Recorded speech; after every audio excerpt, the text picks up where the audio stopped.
Hi everyone, welcome back to the Power of a Hobby. I'm your host Don Fenton, and I'm with my next guest. Hi Becca, how are you? I'm good, thanks. How are you? Yeah, all good, and thank you so much for coming on the podcast today. That's all right. So we've had a brief chat about what the podcast is around and what we're doing. So let's get into it. So Becca, what does the Power of a Hobby mean to you? So for me, a hobby with power is something that has the ability to completely change your mood. So if you're feeling down, it brings you back up again. Wow, that's that's powerful just in itself, and so simple. But it's so simple as well, isn't it? It is. And I don't think sometimes people realize that something small like a hobby can just completely change, if a day is going completely wrong, take a little bit of time out, do something you love, and that can set you back on the right track again. Wow. Yeah, no, I completely agree on that one. And that's just thrown me straight at the beginning. But yeah, what a great answer. So, Becca, what is your hobby? So for me, my biggest hobby is music. It has been since I was a child. I've played the piano since I was very small. I've been a singer. I've been a alto in a choir. I've played in cathedrals on the piano, sang in cathedrals. I also play the xylophone. I can play the drums, the viola. The list goes on. Music's something that's been a massive part of my life since I was very young. Right. Lots to digest there in terms of all the different aspects. So let's start at the very beginning. How Mhm. did you first get into music? What was the first thing you did? So the piano was the first thing I did, and it started because my mom's a hairdresser, and once a month she used to go to my next door neighbors, while I was quite young, to do their hair, and obviously I went with her, and they had a piano, which I would, I'm not going to say play, I'm more going to say bang because I was about 5 years old. And eventually my neighbor said, you know what? She obviously wants to play the piano, so let's move it round to your house, get her some lessons, and it went from there. Love it. Okay. And in terms of and bizarrely, I when I was a child, I started playing piano. Hmm. Um, I only did it for about 3 lessons, I think. Only Really? because, yeah, only because so both me and my brother, so I've got an older brother, and we were both sent off for piano lessons. Um, Hmm. and it was only, I think my brother had more lessons. I had three, but I think it stopped only because one, I don't think I was very good. I love music. I absolutely adore it. I love Yeah. having to sing song and all that side of it. Um, but I think the actual instructor, music teacher, he ended up going to teach children with special needs. So he Okay. actually stopped the teaching. Um, and it's one of those things that actually I sometimes look back and go, I wonder what had happened if I'd carried on. Yeah. Uh, You never know, do you? And that's the No, and thing that's a about it. very common thing, I think, as well. Like a lot of people I speak to say, "Oh, I gave it up when I was a kid. I wish I hadn't." And I'm glad I didn't. So what made you continue? So one of the big reasons that I kept playing the piano is my sister got massively into singing, but when I say she's a bit of a diva, I mean it because she got so used to me playing for her that she wouldn't let anyone else play when she was singing. So I kind of had to keep playing the piano. I mean, to the extent that when my leg was hip to ankle in plaster, I still played for her in a concert. So that kind of kept it going. And playing the piano is the reason I met Peter. If I didn't, then I probably wouldn't be with him now. So there you go. It's really, and this is the thing for me. This is where you never know who you're going to meet. You never know who No. you're going to meet in different circumstances, or around the corner, or because of music, or because of sport, because of whatever you do. So obviously, started as a child, carried it through. Were you always were you always interested in singing as well, or was that something that? And again, because of your sister, how did getting into the singing and then the choirs and the bands and all that sort of stuff? Talk me through your life So history this, around music. yeah, the singing kind of came from my sister because my parents wanted to get her singing lessons, but she was quite shy at the time, so they sent me too. And when I tell you I didn't want to go, I really didn't want to go. For me, I love to sing for myself. I don't mind singing in a choir, that's fine, but ask me to sing on my own, I don't want to do it. It makes me nervous, it makes me uncomfortable. So for me, I it's not something I probably would have gone and done if she hadn't wanted me to. Right? Yeah, and I just find it. I think when we talk about, I uh, did a talk last year, I think, and someone asked me the best way to get someone to go to try a new hobby, Hmm. and I said go with them Yeah. because actually it's breaking that mold and breaking that getting over that front line by going with Yeah. someone else and And helping them know it. I did enjoy being in the choir. I mean, I'm not in one now, and I probably wouldn't join another one, but when I was young, I did enjoy it. Did you get to go to different places and sing, or was it a church choir? Was it a school choir? No, it was a youth choir, and we went to quite a few places. I mean, the choir went to France. I stayed at home and had my knee cut open. Um, but we went to different places, and it was really nice just learning to sing different things. I sometimes became the person playing the piano. If it wasn't me playing the piano, it generally was Peter, which meant, we had to talk to one another. We had to figure out who was going to do what. And 15 years later, I'm still stuck with him. So, We don't really mean that, Peter, honestly. Or actually, maybe you do. I mean, having two pianos in the house, that kind of keeps the hobby going a little bit. And the fact that he still plays as well, it's something that we both enjoy. So it's nice. And I think that bit is really important to find, whether it's a relationship, whether it's a friendship, whatever group. You, as I say, you don't know who's going to be around there. You don't know who you're meeting. Um, I remember talking to Dan Sadler on one of the episodes before, and he Mhm. was talking about traveling around with the steel drums Yeah. and going around doing that. Did you, obviously going into it and looking back now, did you ever really imagine that you would have gone to some of the places you went to? No, I mean, up until I actually physically did it, if you told me I was going to play a concert grand piano in a cathedral, I'd have laughed at you and said, "No, I'm not." Um, but it's a nice thing to say, actually, I've done that. And I think Um, that kind of says as well, you know what, I actually can play the piano. I'm not completely rubbish.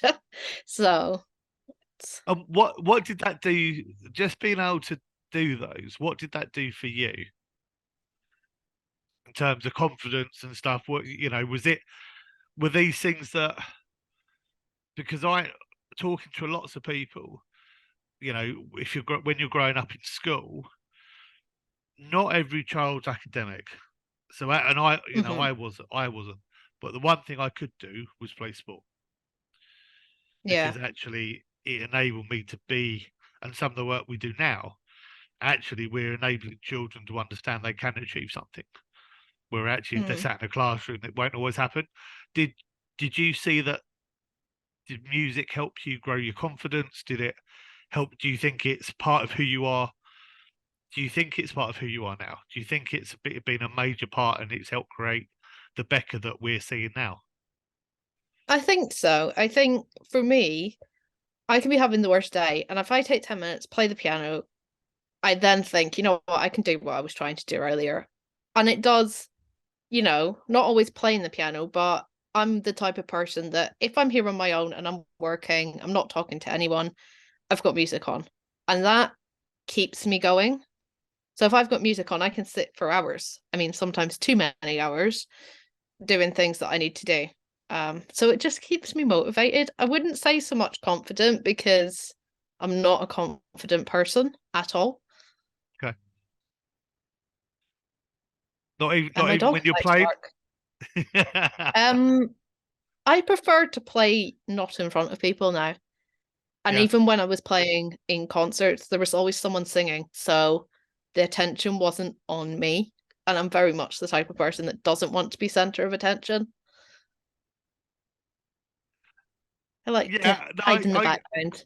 yeah, and I can see that more having known you for probably a couple of years now. Um, Yeah. but the stuff that you do doesn't always shout out that you want to be sitting in the background, Becca. I'm just gonna I'm No, just gonna but put that I'm just gonna leave that one there. I guess I sometimes end up more visible than I like for something that I believe in. So if I can make a difference by putting myself out there, then I will do it, even if it makes me feel uncomfortable. Yeah, and I think that's a massive part. And I do think that when you're even with the music, I do think that's helped you do that because actually, Yeah. as you say, when you're playing something, if you're playing and there's a singer, generally people are listening at the singer or watching the singer Yeah. because they're normally Yeah. front stage. Whereas actually, if you're playing by yourself, that's when the eyes are on you. Yeah. And I've never done that in public. Like I keep that to myself to the extent like my own uncle used to always say to me, "Can you play me a song?" And I'd be like, "Nope." So I just I don't know, I think it's just something for me. Um and a lot of people said, do you want to go into music as a career? And I never did. I decided to go to uni and do science because I'm a bit of a geek you know, and I think for me, music was my always my way of coping with whatever life threw at me, and I didn't want to lose the enjoyment and do it for a career or anything like that. And Peter's the same. He he has it as his enjoyment, and he's a better pianist than I am. He writes his own music, and he just keeps that. I mean, he likes playing in public, so there is a difference, but neither of us ever wanted to fall out of love with it by making it a career. Yeah, and I think actually that's really interesting because again, you get a lot of people who do something as a hobby, and sometimes without meaning to, it turns in it turns into your business or it turns into your career. Yeah. And then sometimes, unfortunately, it turns into a chore, doesn't it? It does, yeah, and I think actually that moment it does that. I think actually the most important bit is to take that step back Yeah. and go, well, actually, we need to look at this again because again, whether it's whether it's performing art, whether it's the music, whether it's sport, whatever it is, you know, you need to enjoy it. First and foremost, Yeah.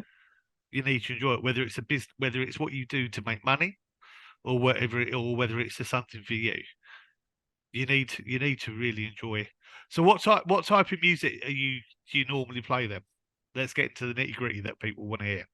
If I'm playing the piano, I'm usually playing either Disney songs or stuff for musicals. That's kind of where my love lies.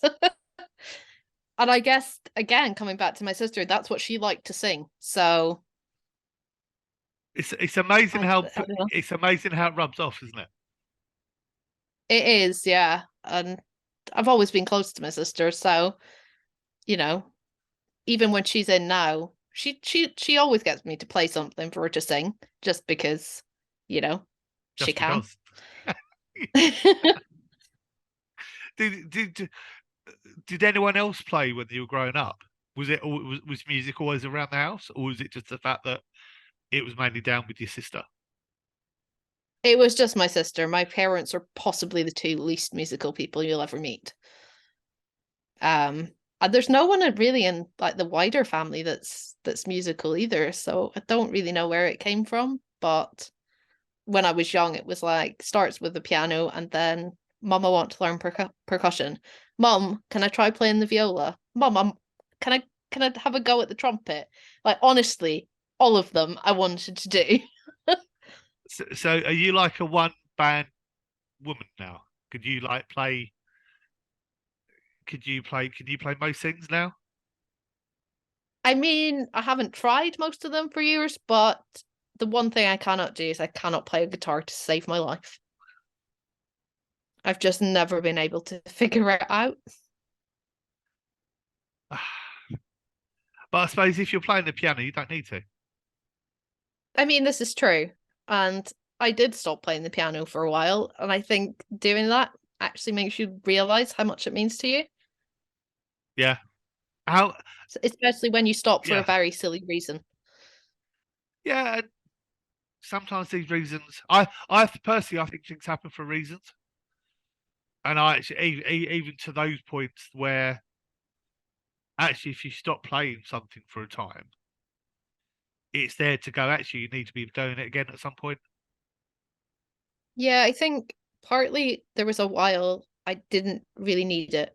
because there wasn't really anything that was causing me stress or, that I needed that outlet. But then when I got ill last year, I had to take my false nails off, and that's when I started playing again. Because you Yeah. can't really play piano with the nails I used to have. Will they keep breaking? Is that what the problem was? You just because you play piano kind of almost on the tips of your fingers, you can't do that when you've got really long nails. So you end up playing with flat fingers, which is really difficult. Yeah. Yeah. It's but now You you've can't bit them relate off. to that one. No, I don't. Yeah, it's not something I've really had.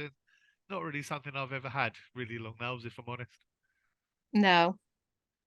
But I can't imagine going back to having nice nails and no piano at the moment. So Yeah, and I that's the think thing. it's Like, something I'm gonna need this year because I've got a lot I need to do. So yeah, yeah, you have got a lot, especially mountains. yeah, I'm regretting that decision. So, whilst we're on, tell me about that. I decided, so I was in hospital on some, pretty nice medication, and I decided, you know what, for this the charity this year, I'm gonna climb a mountain. And I'm probably not able to do it, let's be honest. I, lack the ability to walk very well. So yeah. But unfortunately for me, everyone I said this to was like, you're crazy, but I'll come. So at least I'm not doing it on my own. True. Yeah, and that's it. I was going to try and come along, but I'm at a different event that weekend, unfortunately. I mean, it's probably for the best because someone might have to carry me at some point. So at least you're safe from that one. But yeah, you are a remarkable young lady, though. I'll say that to you now because of what you've done over the last couple of years that I've known you. Um, Yeah. the fact of the raising, as we've said before, it's very much around doing stuff for other people, and I think that's really really powerful.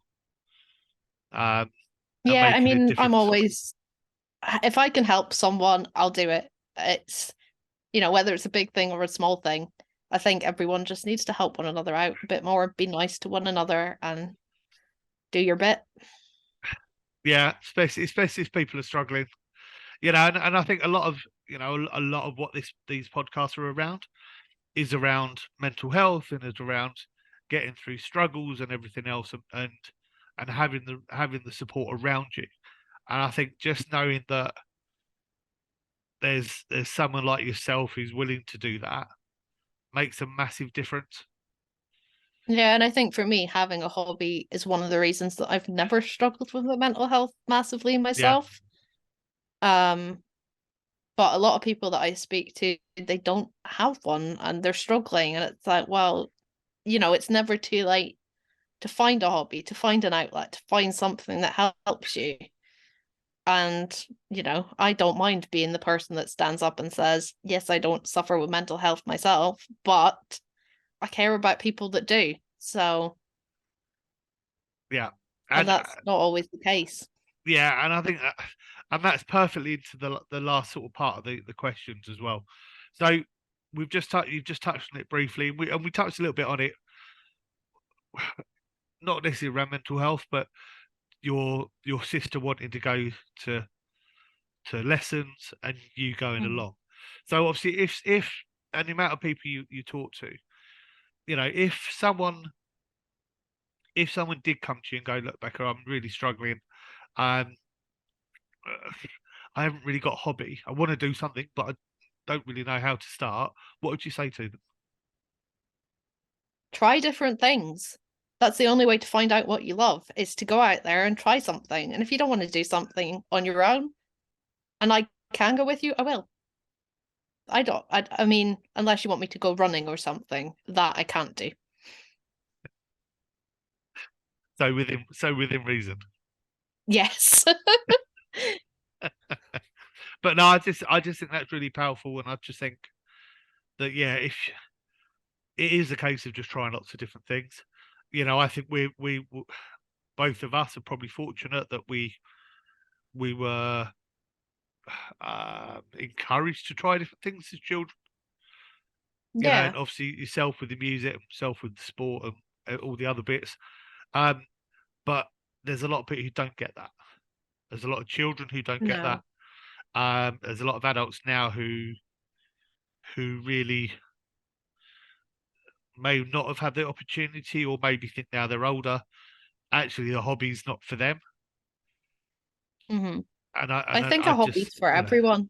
It's just some people haven't found the right thing for them yet. yeah, no, I completely agree with that. And what a brilliant way to end. Becca, good luck with your mountain climb. Good Thank luck you. with your gala dinner. Good luck with everything that you're doing. Um, Obviously, if people want to get in touch about whether it's those about just touch back about music, whatever else, where can people find you? So you can find me on Facebook and LinkedIn just under my name, Becca Innes. Or if you're interested in what I'm doing with the mountain climb, the gala dinner, all those things, just search for Come Together for Cam across social media and you'll find me that way too. Brilliant, amazing. If you want to send me the links, we'll put them up with this podcast as well. So we can Okay. help people, we can direct people to them as well. Because having been involved in the last couple of campaigns, very, very inspiring. Which is one of the reasons I'm so happy you've come on this as well. Um, and I will do what I can for you this year. Thank you so much for your time. That's perfectly okay. Thank you, everyone, for tuning in, whether you're listening or viewing on YouTube. Have a great rest of the day, and I will see you soon. Take care now.